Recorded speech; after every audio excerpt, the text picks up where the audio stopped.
어떻게 보면 이 말씀은 하나님의 어떤 경고의 메시지예요. 경고의 메시지. 그러면서 동시에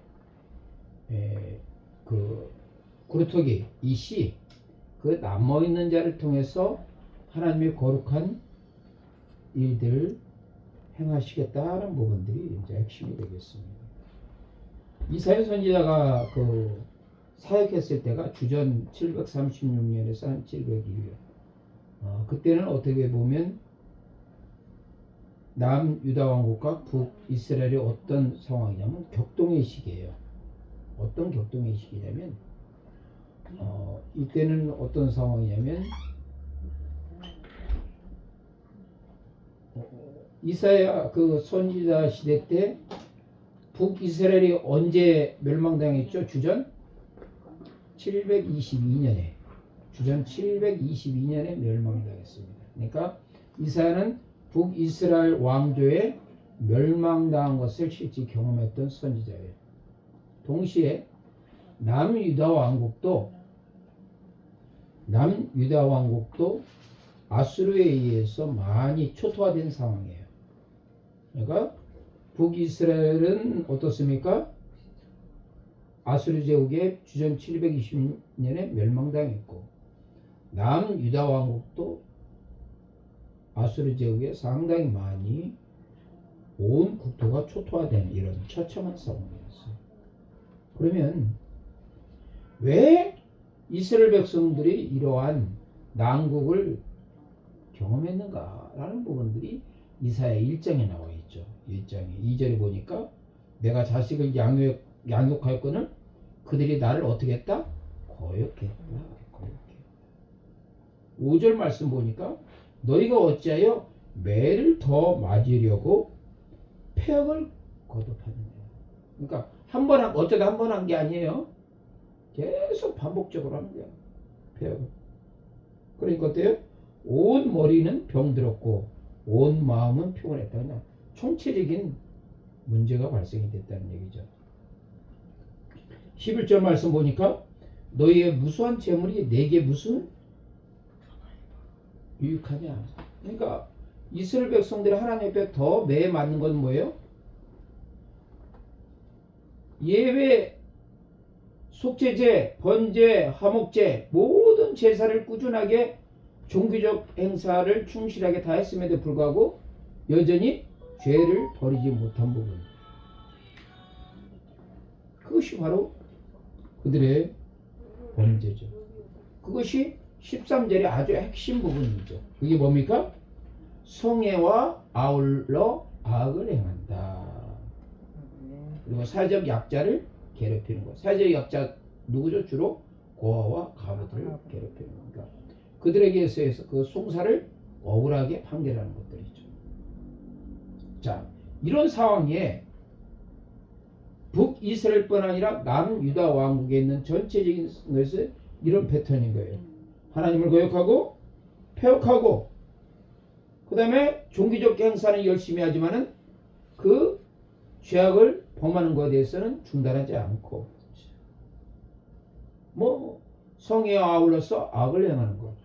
이것이 하나님 앞에 징계받는 거짓된 삶, 이 폐역한 삶이었다는 얘기죠. 결국 이 말씀 속에서 우리에게 주는 것은 뭐냐면 뜯어 고쳐라는 얘기예요. 안 고치면 어때요? 박살내겠다는 얘기입니다. 어느 정도까지 수준에서 박살내겠습니까? 어느 때까지 박살냅니까? 11절 말씀 보니까 이사야가 주여 어느 때까지입니까? 성읍이 황폐하고 거민이 없고 가옥들에는 사람도 없고 토지가 전폐하고 거기에 더 어마무시한 얘기가 12절 나옵니다. 뭡니까? 사람들이 여호와께 멀리 옮겨서 이 땅 가운데 피할 곳이 많을 때까지. 결국 어때요? 북이스라엘 왕국은 어떻습니까? 아수리의 주전 720년에 완전히 멸망해가지고 다 흩어져 버렸죠. 그렇죠? 남유다 왕국은 주전 586년에 멸망당해서 어떻습니까? 바벨론에 대부분 포로되고 수많은 사람들이 죽었고 가옥은 황폐되고 그렇죠?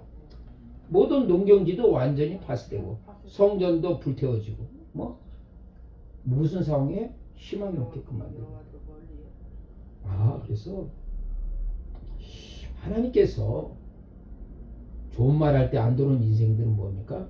극약 처방하시구나. 뭐예요? 극약 처방. 그러니까 이런 인생들은 어떻습니까? 그냥 애지간한 채찍과 징계로서는 안 돌아가는 인생들이에요. 그냥 완전히 짓밟아버리는 거냐. 응? 숨이 꼴까닥 넘어질 때까지 짓밟아버리는 거예요. 그러니까 이 어마무시한 얘기예요, 오늘 말씀이. 그러면서 하나님께서 우리에게 요구하시는 건 뭐예요? 구루터기 신앙. 그 구루터기 신앙이 어떤 부분입니까? 첫 번째. 이 말씀의 핵심 뭐예요? 너희는 이 세상을 본받지 말라는 거예요. 그 구루터기 신앙의 핵심 뭐예요? 세상 본받지 말라. 비록 세상이 넓은 길로 가죠. 그렇죠? 하나님을 배역하고 배역의 길로 간다면 그 길을 걷지 말라니. 넓은 길은 패망의 길이다. 넓은 길은 하나님의 심판의 길이라. 그 넓은 길을 가지 말라는 게 오늘 말씀이에요. 그럼에도 불구하고 하나님의 경고, 이건 경고잖아요. 경고. 구루터기 신앙에서 이 주는 메시지 뭐예요? 경고야. 좋은 말 할 때 들으라는 얘기야. 그러지 않으면 어때요? 계속 경고하다가 그래도 안 되면 어때요? 완전히 짓밟히는 거야. 자, 그러면 이 상황에서 완전히 이 남유다 왕국이 결국 짓밟힘에서도 구루터기 신앙을 갖고 있는 사람들은 신앙을 존속했을까 안 했을까? 했어. 그렇잖아요. 이런 상황에서도 어떻습니까? 다니엘, 그 다음에 사드락, 메삭, 아벳느고는 바벨론에서 어때요? 구루터기 신앙을 유지했습니까 안 했습니까? 했잖아요. 그들이 어때요? 다니엘서 1장에 보니까 다니엘은 뭐를 정했어? 뜻을 정했다고 했잖아요. 이 바벨론 지역에서 제공하는 살의 진미를 거부했잖아요. 왜 거부했습니까? 그 살의 진미는 항상 뭐야? 우상 앞에 먼저 제물을 드리고 그들한테 줬기 때문에 거기에 참여하지 않겠다는 그 뜻을 정한 거예요. 그러니까 다니엘이 어때요? 이 뜻을 정한 것은 세상을 닮지 않겠다는 얘기예요. 그렇죠? 이 뜻을 정하고 세상에 닮지 않는 신앙. 이 신앙이 어떤 신앙이야? 바로 구루터기 신앙이다. 이 구루터기 신앙은 또 어떤 신앙입니까? 생명력 있는 신앙이죠. 생명력. 그렇죠.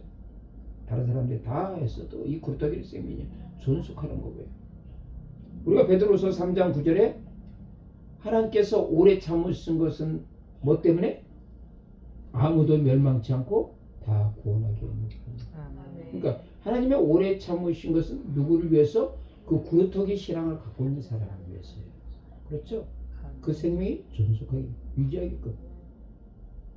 근데 이것이 마지막 때 오늘날도 마찬가지예요.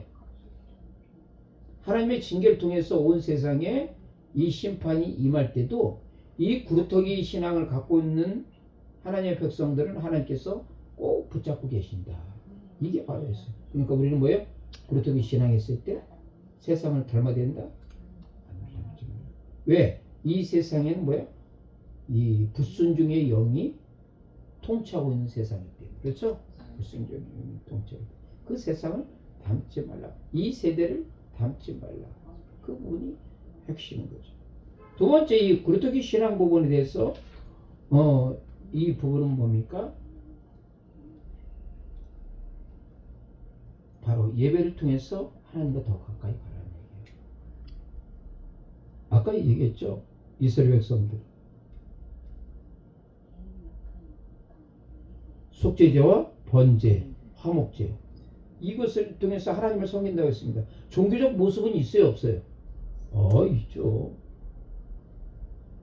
종교적 모습이 있어요. 속죄제, 번제, 화목제 하면서 또 그냥 그 제사장 앞에서 또 거룩하게 이 양에다가 손을 얹고 뇌제를 이 양이 대신 속죄하라. 그런 종교적인 모습은 열심히 해요. 그렇죠? 그러니까 얘기 전에 성회와 아울러서 뭐를 한다? 죄를 범한다는 거죠. 그러니까 성회란 건 뭐예요? 예배 자리에 가는 거잖아요. 예배의 근본적인 목적 뭡니까? 하나님을 영화롭게 하는 거죠. 하나님을 기쁘시게 하는 부분이죠. 하나님 앞에 드림이 있잖아요. 그런데 이 종교적인 행사를 통해서 속죄제와 화목제 번제는 분명히 한계가 올라가지만은 그것을 하나님께서 받으셔야 된다, 안 받으신다? 안 받으신다는 얘기예요. 사람들 눈에 보아서는 그것은 어떤 위험이 있고 종교적 행사며 화려하게 보일지라도 하나님은 그것을 인정을 안 하신다는 부분이죠. 우리가 예배를 드리는 거, 오늘날도 예배를 드리는 것은 궁극적인 문을 하나님을 기쁘시게 하고, 예배를 드리는 궁극적 목적은 뭡니까? 하나님께 한 발자국 더 가까이 가는 거예요. 그렇죠? 근데 우리가 한 발자국 가는 것은 언제까지 갑니까? 죽을 때까지 가는 거예요. 그러니까 여러분들이 한 발자국 한 발자국 가면서 더 어떤 인생은 30년 종교 생활에도 겨우 10발자국밖에 안 가는 인생이 있는가 하면, 어떤 인생은 1년 동안에서도 열심히 등심을 했어 아주 하나님 가까이 가는 인생이 있다는 얘기죠. 그렇죠? 그건 시간, 물론 시간도 어느 정도 영향이 있겠지만 바로 하나님에 대한 열심, 열정, 뜨거움, 진솔한 사랑들, 그것이 정말로 예배를 통해서 하나님 그 거룩한 목적에 부합되는 산 예배, 산 제사들이라고 하죠. 그러니까 어때요? 너희는 이 세대를 본받아라, 본받지 말라. 그리고 거룩한 산제사 부르라. 하나님이 거룩하고 온전하고 선하신 뜻을 붙잡아라는 얘기죠. 그렇죠? 그게 결국 궁극적으로 우리가 예배를 통해서 하나님께 더 가까이 가라는 얘기죠. 가까이. 세 번째, 이 구루터기 신앙에서 핵심 뭡니까? 메타노니아. 메타노니아 뭡니까? 회개. 그 구약시대 선지자들은 보면 휴 돌아오라 돌아오라, 이 망나니들아 돌아오라, 휴 돌아오라는 얘기죠.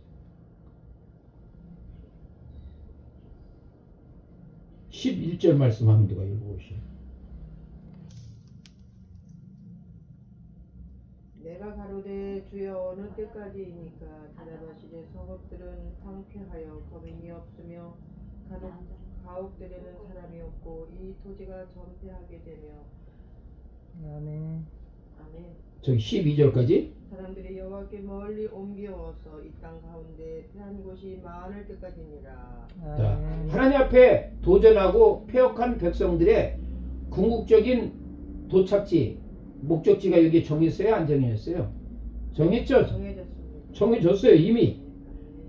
성읍들은 황폐하고 거민은 없고 가옥들에는 사람이 없고 토지는 전폐하고 또 멀리 이방 땅으로 옮겨지는 거 이미 예언됐고 정해졌어. 아주 심각한 경고입니다 이건. 그럼 하나님께서 이러한 심각한 경고를 한 목적이 뭐예요? 이렇게 해서 정말 이스라엘 백성들이 그렇게 처참한 상황으로 가는 것이 하나님의 목적입니까? 아니면 쉬고 돌아오는 겁니까? 돌아오라. 메타노니아, 쉬고 돌아오는 거예요. 아멘. 이렇게 이야기 경고를 했음에도 불구하고 세계의 경력기로 이스라엘 백성은 들어왔어? 안 들어왔어? 안 들어왔잖아요. 결국 어때요? 바벨론에 패배해가지고 수많은 사람들이 죽고 성읍은 완전히 불타서 황폐하고 성전도 불타고 성전 기구들은 다 바벨론으로 옮겨가고 수많은 이스라엘 백성들이 어떻습니까? 다 포로로 갔잖아요. 예언대로 된 거야. 근데 이러한 사전에 이것은 뭐예요? 아까도 얘기했잖아요. 이사야 선지자가 주전 736에서 701년 이 기간 동안에 사역을 했을 때 이때는 그래도 남유다 왕국이 망했어? 안 망했어? 안 망했다는 얘기죠. 적어도 그때까지 해서 주전 586년까지 생각하면 최소한 150년이라는 기회를 하나님께 주셨어? 안 주셨어? 야, 이 돌아오지 않는 인생들한테, 이스라엘 백성들한테 하나님께서 몇 년을 기다리셨어? 150년 기다리셨어. 그래도 그 인간들이 돌아와서 안 돌아왔어? 안 돌아왔어요. 150년을 기다렸는데. 그래서 여기서 구루터기 인생은 뭐냐? 바로 하나님께서 경고할 때 뭐가 메타노니아 쉬고 돌아오는 거예요. 그게 구루터기 신앙이야. 그게 영적 통찰력이고 영적 센스인 거예요. 하나님께서 경고하실 때 그때 바로. 근데 수많은 사람들한테 경고해도 돌아와 안 돌아와? 안 돌아와. 그러니까 뭐예요? 여기 나와 있잖아요. 너희는 9절 말씀 누가 읽어보시죠? 여호와께서 가라사대 가서 이 백성들에게 이르기를 너희가 듣기는 들어도 깨닫지 못할 것이요 보기는 보아도 알지 못하리라 하여 10절까지 이 백성의 마음으로 둔하게 하며 그 귀가 막히고 눈이 감기게 하라. 염려컨대 그들이 눈으로 보고 귀로 듣고 마음으로 깨닫고 다시 돌아와서 고침을 받을까 하노라. 자, 이게 그러면 하나님이 정말로 그냥 그들의 마음을 둔하게 하고 귀를 막히게 하고 눈을 감기게 하라. 이게 하나님의 그 원뜻일까요? 아니죠. 역설적 표현이죠. 그렇게까지 돌아오지 않는 인생인데 정말로 돌아오라. 결국 누가 돌아오니까 바로 구루터기 신앙을 갖고 있는 사람이 돌아오는 거야. 그게 희망인 거야. 그러니까 우리가 이 마지막 때 많은 사람들이 구원받고 이 생명의 길, 구원의 길, 영생의 길로 오면 얼마나 좋겠소만 그렇게 많은 인생이 돌아오질 않는다는 얘기예요. 그러나 하나님께서 뭐야? 주목하는 인생들은 그 하나님을 떠난 그 폐역한 인생들을 주목하는 것이 아니라 돌아오는 이 구루터기 신앙을 갖고는 소수를 주님께서 주목하고 계십니다. 이 말씀이 바로 구루터기 신앙의 핵심인 거예요. 나는 다수를 원하는 것이 아니라 소수라도 열심히 특심으로 하나님을 사랑하고 메타노니아, 슈브 돌아오는 사람, 하나님의 백성을 주목하고 아끼고 사랑하겠다. 이게 복음에서 핵심 부분입니다.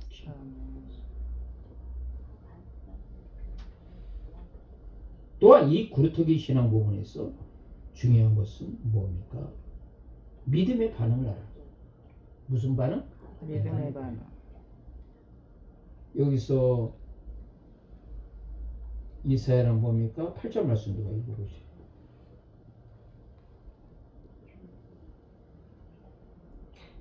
내가 또 주의 목소리를 들은즉 이르시되 내가 누구를 보내며 누가 우리를 위하여 갈고 그때에 내가 가로되 내가 여기 있나이다 나를 보내소서. 내가 여기 있나이다. 하나님에 대한 콜링에 믿음에 반응하는 거죠. 그렇죠? 호렙산에서 하나님께서 모세를 부를 때 모세가 뭡니까? 믿음에 반응을 하잖아요. 그렇죠? 믿음에 반응. 하나님께서 부르시죠. 믿음에 반응합니다. 예수님께서 베드로와 요한을 부를 때 그가 어떻습니까? 내가 죄인입니다. 죄인에 대한 고백합니까? 안 합니까? 하죠? 내가 죄인입니다. 나를 떠나소서. 믿음에 반응하잖아요. 그리고 어떻습니까? 바로 예수님을 따라가잖아요. 그게 무슨 반응이야? 믿음의 반응. 내가 어디 있습니까? 여기 있나이다. 내가 여기 있나이다. 자, 이 믿음의 반응을 통해서 근데 여기서 보면 이사야가 믿음의 반응을 하게 되는데 믿음에 반응하는 핵심이 뭡니까? 바로 성전에서 하나님의 영광을 경험했잖아요. 그렇죠? 거룩하다. 그래서 우리의 그 구루터기 신앙 부분에서 핵심의 영성은 뭡니까?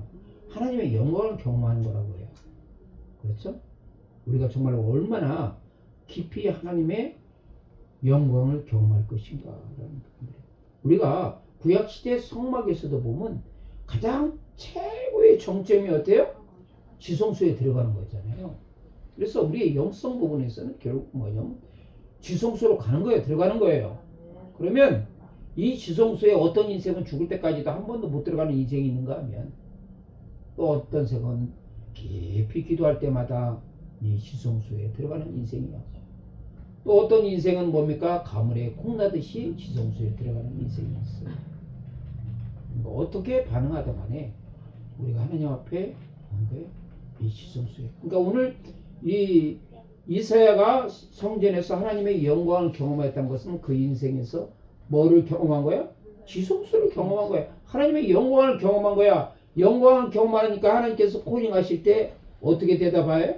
내가 여기 있나다 나를 보내소서. 그 믿음의 반응을 하게 되잖아요. 아멘. 그래서 우리가 그루터기 신앙을 지금 정말로 갖고 있다면 안 갖고 있으면 쇠기의 경리기로 아무리 얘기해도 소용이 없겠지만은 그래도 우리가 그루터기 신앙을 우리가 소유하고 있다면 주님께서 우리가 콜링하면 어때? 내가 여기 있나이다. 나를 보내소서. 이 부분이 필요한 거예요. 오늘도 주님께서 우리를 부르십니다. 누구를 보는 거야? 다수의 이 불편한 인생들. 그러니까 이게 보면 하나님 보시기 얼마나 불편하겠어. 그지? 열심히 그냥 예배당은 봤는데 정말 하나님 보시기에 좀 안타깝고 좀 불편한 인생이야. 그러나 이 구루터기 신앙을 갖고 있는 사람, 내가 여기 있나다라는 신앙의 고백을 하는 사람은 하나님께서 얼마나 기뻐 받으시겠어요. 그렇죠? 우리가 적어도 어떻게 하나님의 불편한 인생이 되기를 원해요? 아니면 하나님께서 정말로 사랑하는 그 존재가 되기를 원해요? 아멘. 사랑받는 귀한 존재가 됐어. 이 마지막 때 정말 소명 붙들고 내가 여기 있나이다 나를 보내소서. 이 살아있는 이 구루터기 신앙을 갖고 우리가 승리하는 종교의 인생 되기를 축원합니다. 참 좋으신 하나님 감사.